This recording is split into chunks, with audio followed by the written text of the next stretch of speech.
diabolical. Among other atrocities, including the falsification of observation sheets and the failure to properly monitor the condition of our children, this confirms what we have known all along, that Henry Wade is a house of horrors. And adults must be held accountable when they harm children. It's interesting to note that in the city of Dallas, it is illegal to keep a dog tethered for longer than 3 hours within a 24-hour period. Yet children in this county have been kept in filthy cells for days at a time without being afforded the dignity even of a daily shower. That confirms that at Henry Wade, children are being treated worse than dogs. Now, while we are grateful for the resignation of Director Beatty and others, as a community, we are not satisfied. Every single judge, every single elected official, and every staff person complicit in harming our children, complicit in ignoring their calls for help, complicit in the cover-up, and negligent in their duty to ensure the safety and well-being of our children must be held accountable. We've come today to declare that it's time to clean house. That's right. We acknowledge that several remedies have been made over the past month, but we are here on behalf of our children and their families to ensure that these remedies are not short-lived, but that in fact they signal the beginning of the changes needed to ensure that the system is transformed permanently, to rehabilitate our children rather than to terrorize them and to traumatize them. And therefore, on behalf of our children, their families, and our entire community, we, the Dallas Black Clergy for Safety, Equity, and Justice, along with our friends and colleagues in the pursuit of justice, issue and reissue the following demands. We demand an independent third-party review that will offer recommendations on best practices and not minimum standards. That's right. We demand that the community has a seat at the table in selecting the next executive director. No new director should be hired without community input. We demand swift accountability for every adult in the system who has harmed our children and trampled upon their civil and human rights. And we again demand a meeting with each member of the Juvenile Board. Now, only 2 members have reached out and met with us since we first issued our demands in June. Those 2 being County Judge Clay Lewis Jenkins and Commissioner Andy Summerman. To the remaining members of the Juvenile Board, please understand that any failure to respond to our demand to meet will be understood by us as an admission of complicity in the harm of our children. That's right. You can no longer hide behind legalese or the suggestion that a meeting with us somehow tramples upon the legal rights of our children. That's right. That's right. Their lives and their rights have already been trampled upon under your watch. We are here to ensure that they are trampled upon and disregarded no more. We will continue to show up till justice flows like waters and righteousness like a mighty stream. We will now hear from several speakers, beginning now with Dr. Irie Sessions. Good afternoon. I am Reverend Dr. Irie, I-R-I-E, Session, S-E-S-S-I-O-N, and I am co-pastor of The Gathering, a womanish church in Dallas, Texas. I stand with my colleagues from the Dallas Black Clergy for Safety, Equity, and Justice and other friends to say that we will not be co-conspirators in the complicity of abuse toward our children. I want to be clear. We will not be co-conspirators in the abuse of our children. If we don't say anything, if we don't do anything, we are co-conspirators. The board have been co-conspirators. We refuse to follow in their footsteps. We are here because we care about our children. As a mother, as a pastor, as a social worker, I am appalled. And it's not like we didn't believe the children, but it's one thing to hear it, but it's another thing to see the investigation that the Office of the Inspector General put out the other day. It is appalling. I don't understand it.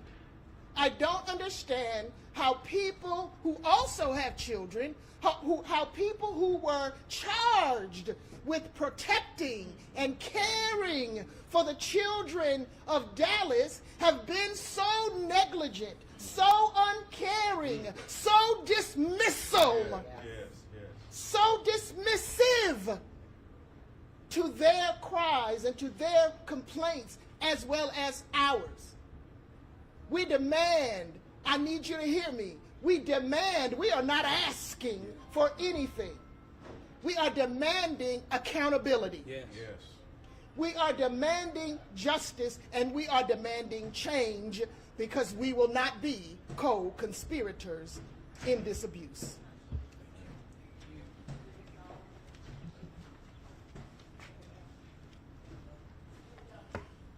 Marcus King, pastor, Disciple Central Community Church. I grew up to be a person who wanted to help change the lives of children. Did that not too long from here, not far from here. I taught at Thomas Edison Middle Learning Center, right in the heart of West Dallas. And there were times that there were many troubled children who would come every day, and they would go through life challenges. We had great students, but they had broken homes. They were being neglected at home. There were drugs. There were all kind of environments they grew up in. And sometimes it was a challenge just for them to even eat to get to school. And as we worked with those kids day in and day out, we recognized they were some beautiful, mostly black and brown children. But unfortunately, many times they couldn't handle the environment. And so they would have to come to Henry Wade in order to get further direction in life from adults that they trusted. And now to see that for many years, the help they were supposed to be receiving they were being failed, not just at home, not just at school, but now once again by a system that was needed to protect them. And the negligence of adults. And the upsetting thing, the hurtful thing is we let politicians and politics get in the way of caring for our children. And the thing that's taking place tonight is there's a presidential debate, and they're going to be talking about people at the border. We can't even get inside the border correct with our own children and the negligence that takes place on a week-to-week basis. So my thing is, we will not be, as they've said, co-conspirators, and we will not neglect the children. This is about the children. Children are suffering from adults' neglect.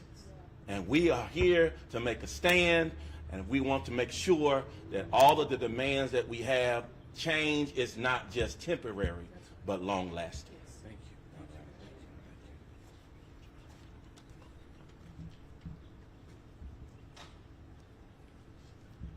you. I'm John Fullenwider. That last name is murder, but it's Fullinwider. I'm the co-founder of Mothers Against Police Brutality, a national organization based in Dallas. We're glad to be with these pastors today, and we will support them throughout on this campaign. Here's a headline for you. Juvenile report backs critics. Dallas County locks up too many juveniles and keeps them in detention too long, according to a state report. The state commission found that Dallas County has the highest juvenile detention rate in Texas. It has the highest number of cases filed and dismissed of any Texas county comparable. In a strongly worded 63-page report, officials of the Juvenile Probation Commission attributed the problems such as overcrowding to a management philosophy that emphasizes detention rather than release, and to the length of time teenagers are kept at the center. This is not the OIG report we learned about yesterday. This is a report from 35 years ago that was released on May 5th, 1989. The problems at this center are not new.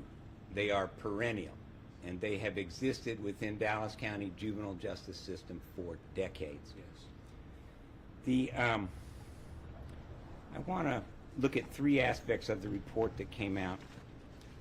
The first is that falsification of documents, which was found to be unambiguously found by the OIG, is in almost every context a crime. It's a crime to falsify an official government document. You can't falsify your voter registration. Right. You can't falsify a bank loan. Right. And you can't really falsify government documents, except it was done routinely here. And it was done specifically to facilitate this solitary confinement program that they called the SNU program. Now, in that program, they cited at the last part of their report in the summary, they said that there were 191 residents in that program during the 6-month period that they were studying. They said that in 176 of those cases, there were substantial missing documents and multiple times missing documents. That's 9 out of 10. So for 9 out of 10 of the people, the young people that were forced into what is a cruel and unusual punishment and a human rights violation, we don't even have full records on it. We can't really trust that there were 191 kids and not 1,900 kids that went through that program. Second thing I want to say is that in most corporations and official entities, nonprofit, for-profit, governmental, the board is responsible for the conduct of the agency that they oversee. Now, we know that these problems, the worst thing they've done, which is the solitary confinement program, we know that it started in 2009. And that means it started during the prior tenure of the current interim executive director, Mr. Griffiths. He hadn't said anything about it. He said, "I'm glad we solved all these problems." You know, we have people on this board, including the chairman, who've served for more than a decade.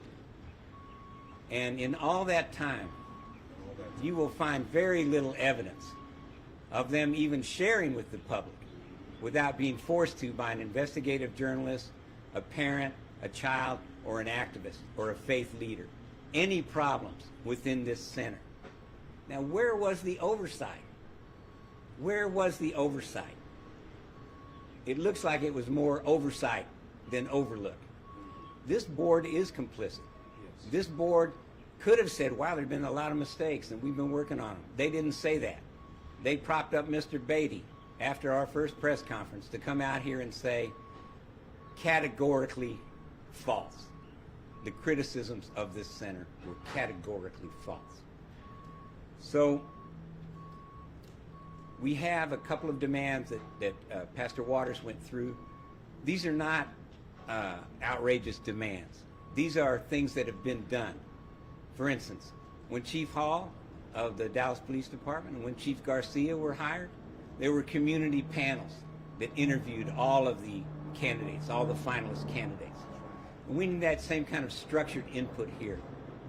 The other thing we need is for some of the board members to take a good look in the mirror and see if maybe their time on this board is long overdue, and they need to step down. Finally, we have we have to face the fact that the reason this is perennial, the reason these conditions are allowed to fester decade after decade, is because the youth that suffer them are devalued. They were devalued at home, devalued at school, and when they got into the so-called justice system, justice-involved youth, they were demeaned, devalued, and degraded. And this latest round of reform actually started when the district attorney began to look at the serious felons he was being asked to prosecute. And he found that many of them had spent time here, a lot of time here. And that when they came out of here, they started doing worse crimes than when they went in. And so this is a system failure. Yes. And we must ask, who is going to take responsibility? In an immediate sense, it must be the board. And if the only thing they can do to hold themselves accountable is resign, we'll welcome that as a first step. Thank you. Thank you.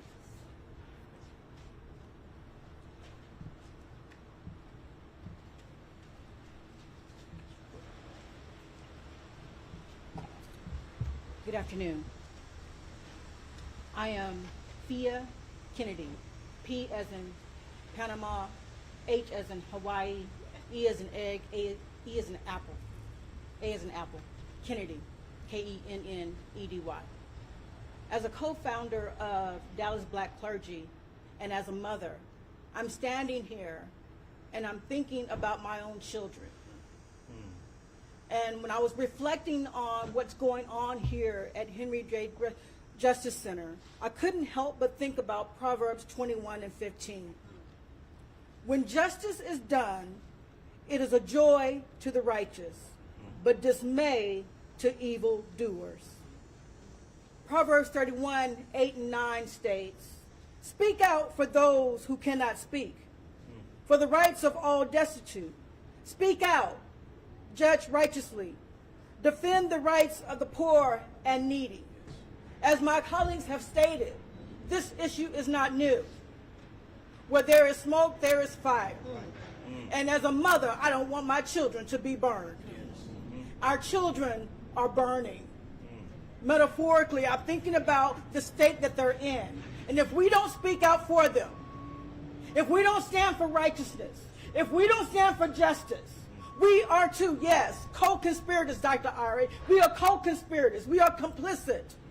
Right. So today, we're standing for righteousness. We're standing for justice. And we're speaking up for our children. Again, I'm Fia Kennedy. If we're using titles, I'm Dr. Fia Kennedy.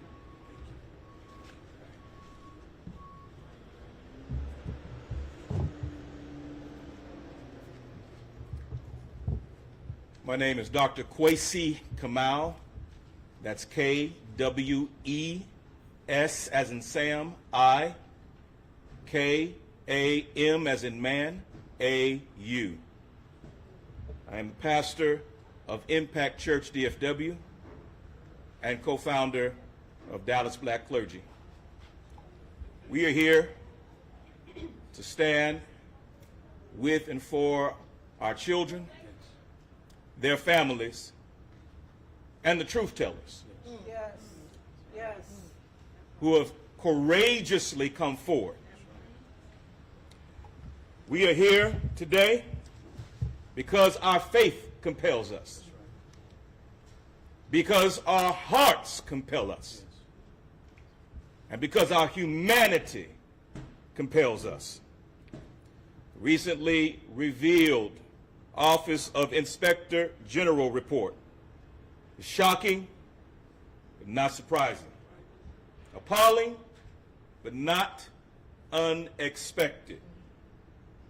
And it is infuriatingly insightful. The OIG report tells the story of systemic and systematic abuse.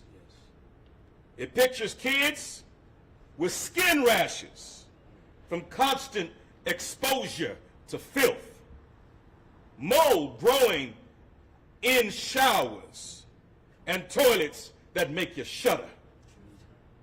This is what has been happening in our juvenile detention center. Kids in solitary confinement, deprived of care, deprived of access to proper medical attention and treatment, deprived of adequate food as punishment. What we see is a stark reality.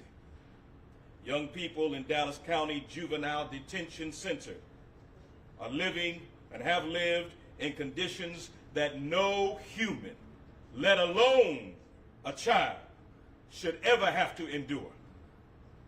And it is infuriating. It is infuriating, but it is insightful. It shows how we as a society routinely criminalize our children. Distinctly our black and brown children, our poor children. This dehumanization is programmed. It's programmed into the very systems of our so-called correctional institutions. It's systemic. It's systemic, and it's also systematic. This wasn't some oversight. This wasn't some failure of management. It was a program. This special needs unit was a deliberate, calculated, systematic plan to punish children without due process, getting around the rules, to treat them like criminals when what they needed was care. While it is reported that this nefarious unit was disbanded and some of the old leadership is gone, this problem is not going to be resolved by removing one administrator and putting another in. No, no, no. We must change the way we think about incarceration and juvenile correction, not to speak of the cradle to prison pipeline that traps our children in the first place. This is about dismantling a broken system and rebuilding it with accountability and humanity. We demand a third-party investigation of the juvenile system, someone who knows the law but cares about the children. We demand the selection of the next executive director be transparent and that the community has a role to play and a seat at the table. We demand accountability to the youth and families directly affected, and I say directly because we all in truth are affected. But to those who are directly affected, we want you to know that God sees you and has not forgotten you.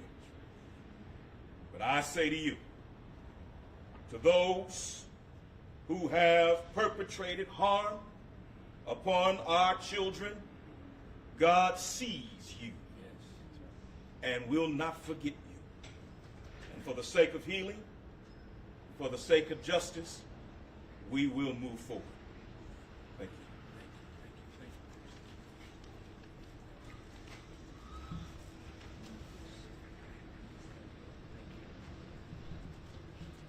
Hi, Reverend Amy Moore, Parish Associate for Spirituality and Justice at North Park Presbyterian Church. In July, I stood here and read a statement of an individual who had been detained here in this facility. Their experience was consistent with other testimonies of being dehumanized and traumatized. In July, we all stood here to bear witness to the allegations of abuse and neglect present in this system. And in July, the executive director and juvenile board categorically denied these allegations. Today, the Office of Inspector General report would cause one to suggest that the board categorically lied about conditions of youth being detained here. Yes. Lies destroy trust in the system and re-traumatize those who currently suffer and those who have endured these conditions by denying their reality. A cinder block room with a locked door and bars on the window does not equate to any kind of sleeping quarters as it was referred to by a board member. I wonder if it made them feel better. Being held in that room repeatedly for 24 hours without significant human interaction is not a time out, but in fact isolation from community. This is not serving, but dominating. And this is not rehabilitation, but further traumatization. Jesus criticized leaders for their fine way of rejecting the commandment of God in order to keep their human traditions that choose power over love. If conditions detailed by the OIG were found in a private home, that child would be removed for their safety, and so that that parent could learn how to and be educated in child rearing. The DJJD is in need of educating in child rearing for the sake of transformative justice and rehabilitation. Therefore, I stand with this community in demanding a third-party review that also recommends best practices. I stand with this community to remind you, board, that you are serving the community. Yes. Therefore, the community must have a seat at the table in the selection of the next executive director. Yes. And I stand with this community watching for those who have harmed our children, whether by selective awareness or intention, to be held accountable. To our kids of Dallas County, we see you and we hear you. Yes. And we will continue to stand with you until this is made right. Yes. To the Juvenile Board, we see you and we hear you. But as Tina Turner sang and James Baldwin wrote, I can't believe what you say because I see what you do. The truth will not be silenced, and we will continue to stand until this is made right. Thank you. Thank you.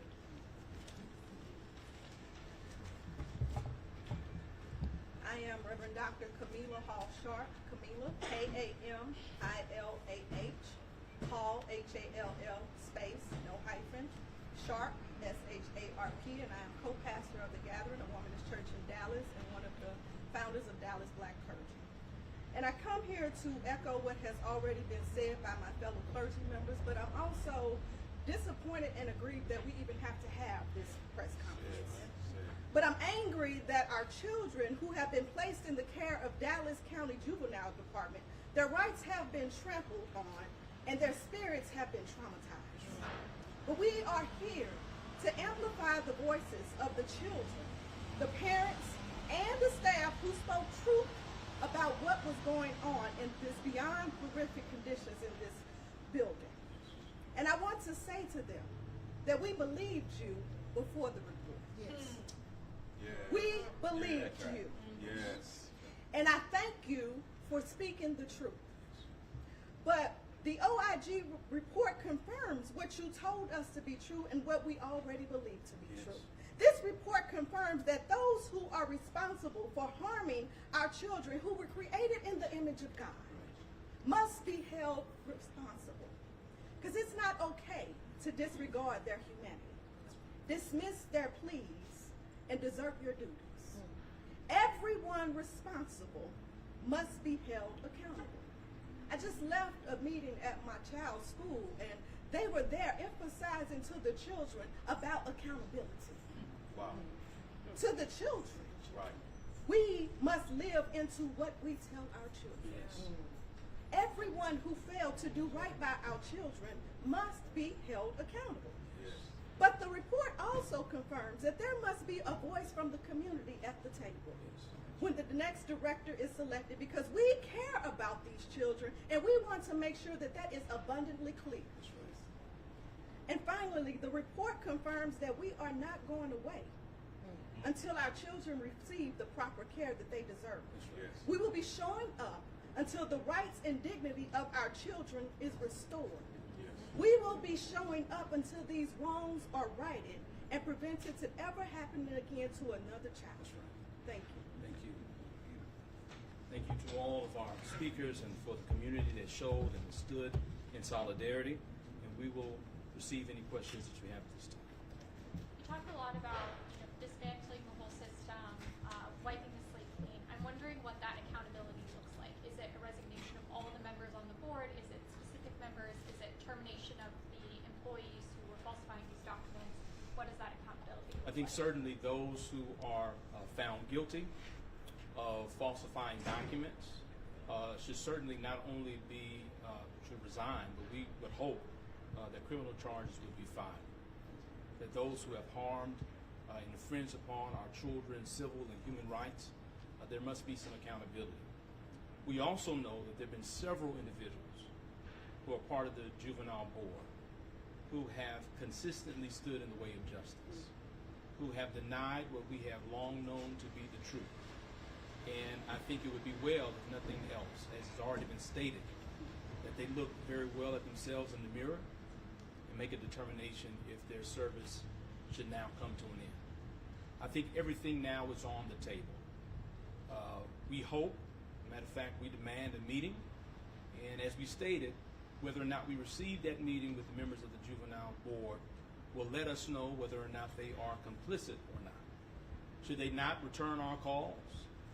Should they not schedule those meetings? We're only left to believe that they are complicit in the action. And then it was mentioned that Mr. Griffiths was the director at the time in 2009 when this program was implemented. I'm wondering if you worry about his leadership in this interim role now. Well, we're looking forward to having a meeting with the interim director to ask these questions about. He's right there. He's right here. This is our And I interview. reached out to Reverend Baldwin This is our interview, before. sir, and we're going to continue to meet as a community, and we will reach out to you at an appropriate time. Sometimes power does not know how to address the community. And since this is our station, this is our microphone, we will not invite that conversation at this time. But we will reach out at the appropriate time and schedule that meeting. And I think it is important to acknowledge when such programs have begun. We do have questions, and we look forward to scheduling that meeting and having those questions answered. The most important point to address is the fact that these issues have been long-standing. This didn't just happen yesterday, last month, or last year. We're not looking for remedies that are short-lived. We're looking for long-term solutions. And therefore, we want to be a part of the conversation for the work going ahead. Pastor, I read a quote from County Judge Claylos Jenkins that said he feels like most of the county employees here at Henry Wake want to do the right thing. So I'm wondering, one, if you agree with that, but also two, what do you feel like has kept the employees here from doing the right thing? I think it's a wonderful question. It would only be an assumption on my part to know what's in the heart of these individuals. The only thing we know for a fact is that these children have been mistreated. And that's what draws us here today. That the children have been harmed and that something needs to be done. I will tell you that my perception is that this institution operates with a culture of fear. We have to wonder, what are they afraid of? Who has muzzled the mouths of staff and even board members who might otherwise acknowledge the harm that has been happening? Thank you. Any others? You were praying beforehand. What were your prayers for? Our prayers, number one, for God to guide us. We have a long road ahead of us, and we recognize that this is only the beginning. Our prayers were also for those who have been affected and their families. They might find healing. Our prayers was for our community, for there to be a spirit that would rise up in our community to stand with our children.